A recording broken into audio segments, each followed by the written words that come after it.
আসসালামু আলাইকুম। সবাই কেমন আছেন? আশা করি সবাই ভালো আছেন। চলে আসলাম বিকালবেলা রান্না করে। রোজা রান্নাতে একটু আগে আগে আসতে হয় রান্না করে, কারণ আইটেম একটু বেশি থাকে। আর আমি আজকে ইফতারের জন্য কি কি রান্না করব সেটাই আপনাদের সাথে শেয়ার করব। আমার খামারের মুরগি সকালে জবাই করছিলাম, আর এখন এগুলো ধুইয়া কুটা রেডি করে নিতেছি। এগুলো ইফতারের জন্য রান্না করব।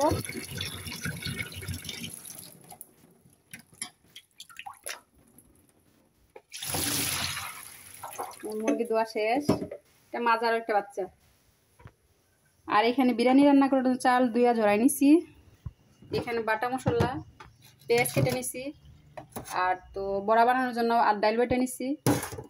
এখানে তো ছোলা গোট আর কি, ওগুলা সিদ্ধ করা শেষ। এগুলো এখন রান্না করব। এই যে ছোটো আলুগুলা মুরগির সাথে দিব, একটু বোনা বোনা করবো। ছোটো আলু এগুলা লাল আলু, অনেক স্বাদ হয়। আর এখানে বুটের সাথে আলু দিলে বুটটা একটু গাঢ়া গাঢ়া হয়, ভালো লাগে। দেখেন আজকে সকালে আমি চুলাটা লিপে দিছি। মাটির চুলা না লাগলে আবার ভালো লাগে না, কালো হয়ে আছে চুলা। এখন দবদবে সাদা, আবার দু একদিন রান্না করলে একবারে কালো হয়ে যাবে, পরে আবার লিপা দিতে হবে।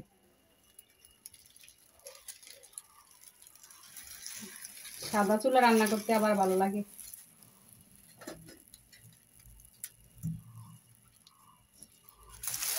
গ্রামের মানুষ বেশিরভাগ মাটির চুলাই রান্না করে। মুরগির মাংসগুলো প্রথমে আমি ভাজি করে নিব, হলুদ আর লবণ দিয়ে মাখাইয়া তেলের মধ্যে ভাজি করে নিব। তেলে বোনা করলে আর কি, বোনাটা ভালো করে একটু মাখাই নিই, হলুদটা লবণটা যাতে মিশে।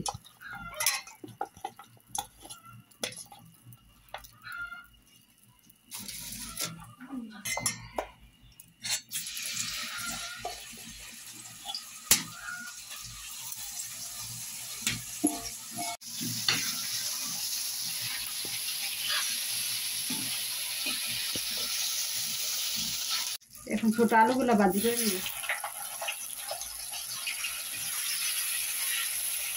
আলু একটু কমাই রেখেছি, মুরগি তো কম, মুরগির মাংস কম, এই কারণে কম করে দিতেছি।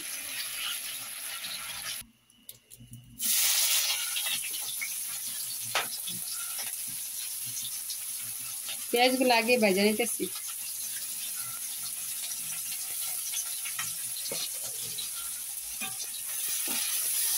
একটু ভাজা ভাজা হয়ে গেলে সব মশলা দিয়ে দিব।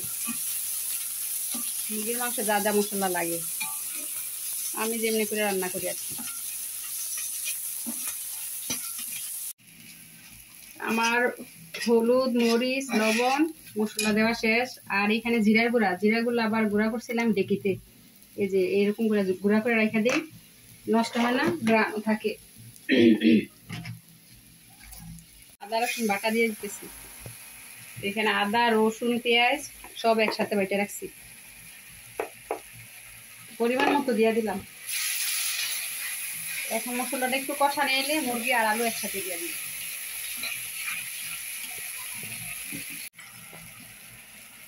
আমার মশলাগুলো কষানো শেষ, এখন দিয়ে দিলাম। কষানি আসলে একটু ঝোল দিব,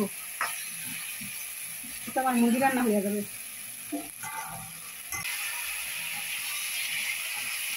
মুরগিগুলো কষানো শেষ, আর এখন একটু ঝোল দিয়ে দিব।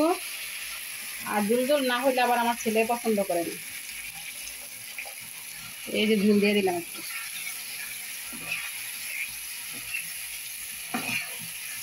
হালকা ঝোল দিয়ে বোনা, তরকারি কালারটা অনেক সুন্দর হচ্ছে। এখন ছানা ভাজি করার জন্য পেঁয়াজ গরম করে নিতেছি। আগে কাঁচামরিচ কাটা ছিল, কাঁচামরিচ দিয়ে দিলাম। একটু পেঁয়াজ দিয়ে একটু ভাজা ভাজা হইলে ছানা দিয়ে দিব, বুট আর কি, ছানা বুট।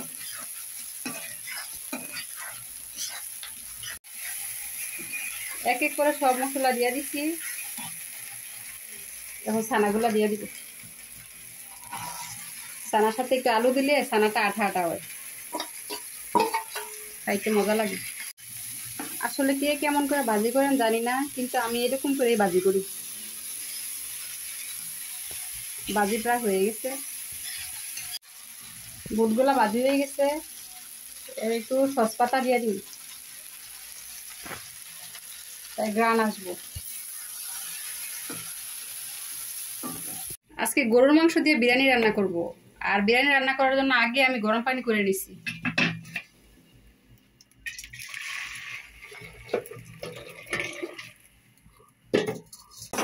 বিরিয়ানি রান্না করার জন্য পেঁয়াজগুলো আগেই ভেজে নিতেছি।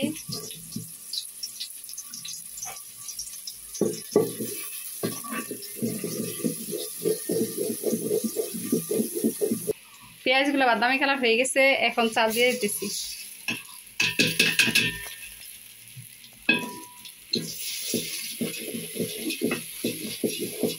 চালগুলো একটু ভাজা ভাজা করে নিব, পরে গরুর মাংসটা দিব। পরিমাণ মতো লবণ দিয়ে দিতেছি। আর এইখানে গরুর মাংস আগে আমি ভুনা করে রাখছিলাম বিরিয়ানি রান্না করার জন্য, এটা এখন দিয়ে দিব।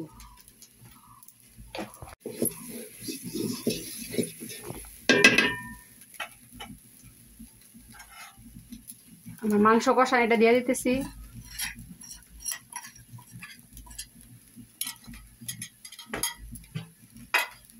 আর আগে তো গরম পানি করে রাখছিলাম, এই গরম পানি দিয়ে দিব।